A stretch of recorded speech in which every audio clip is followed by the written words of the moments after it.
Hi there, and a warm welcome to all our listeners. My name is Henrik Palmgren, and this is Red Ice Radio.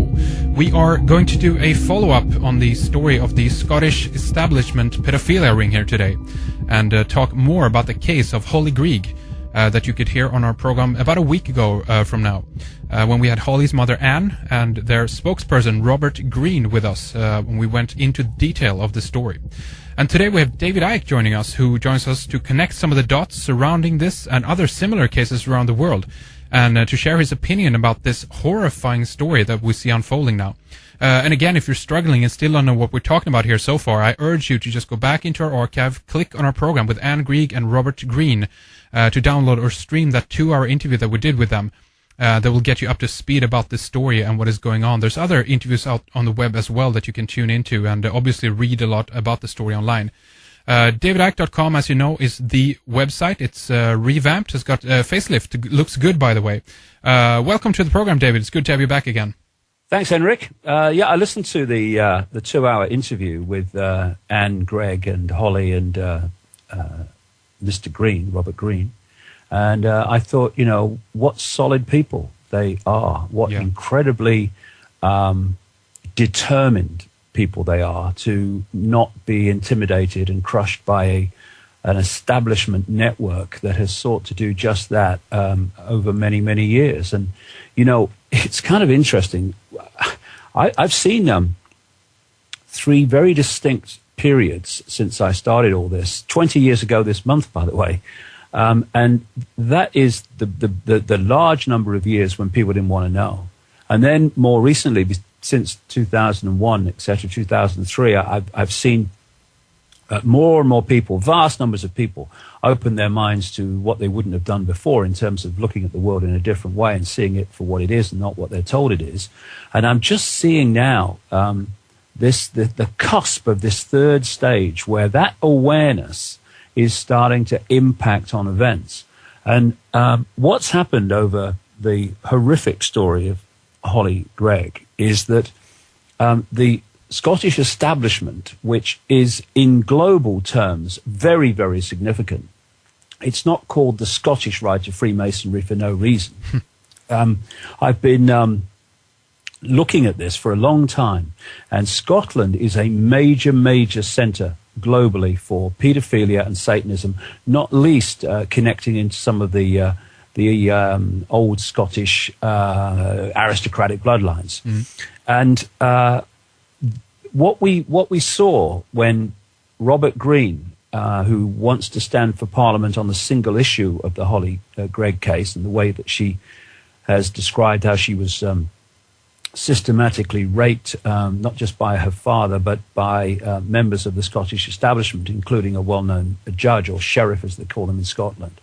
And when he went up there, as people who listened to the 2-hour show you did will know, but for people that didn't, he was arrested for a breach of the peace. Now, of course, that's ridiculous. All he was going to do was try to get information into the public domain about what had happened to Hollie and the fact that there was no justice going on. And, of course, in Scotland, a breach of the peace is interpreted so widely that basically if you upset anybody, they can apply that law. And, of course, people were going to be upset by what he did, the people he was exposing, for instance.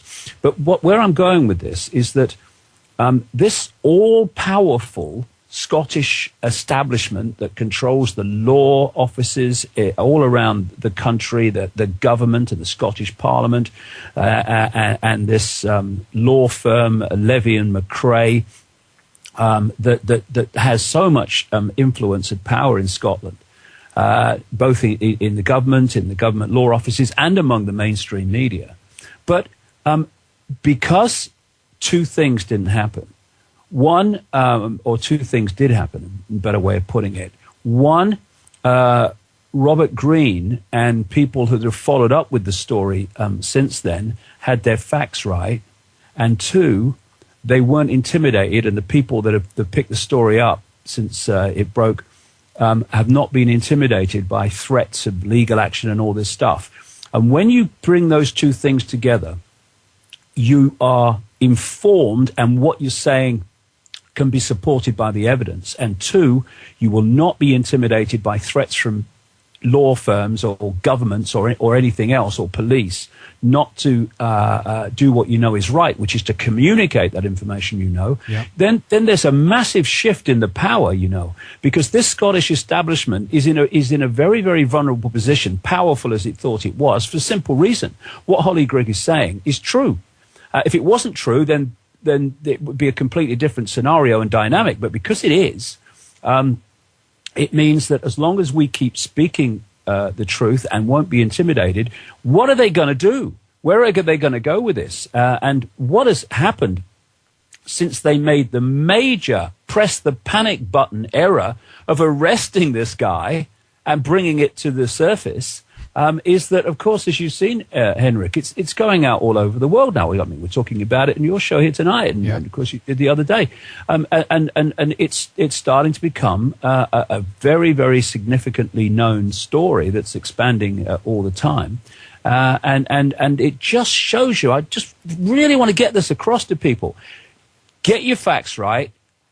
Speak your truth without being intimidated, and there's a dynamic change of where the power lays, and this has been a wonderful example of that, and we need to keep going in that direction with this, because this has the potential, because as we'll discuss today, where it goes and where it connects into, this has the potential to bring down Scottish governments, even British governments, if we can get this out to a wide enough audience.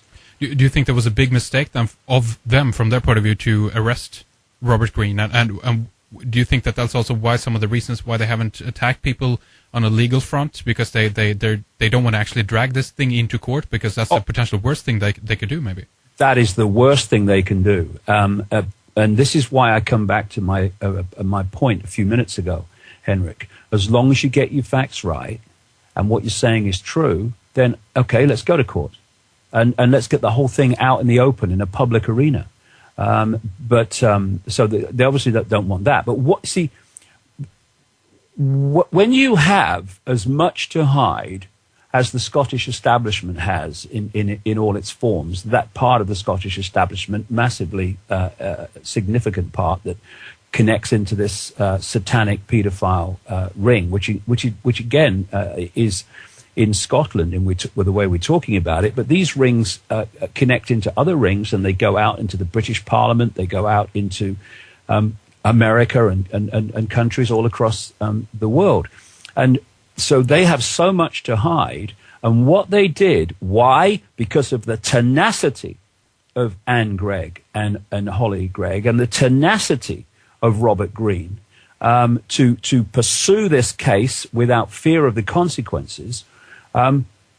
They were forced into a situation where they did press the panic button. We've got to shut this guy up. And of course, in trying to shut him up, they did the opposite. I mean, they might have put a gagging order on him over certain aspects of this story, but everyone else is saying it anyway. We have the power if we bring these two things together, truth and no intimidation. So if we're talking a bit about who you think is behind this, if it's a small faction within the Scottish establishment, as you say, we can get into later how it connects with various other groups around the world and so forth. But Anne mentioned something interesting, I think, in passing mostly.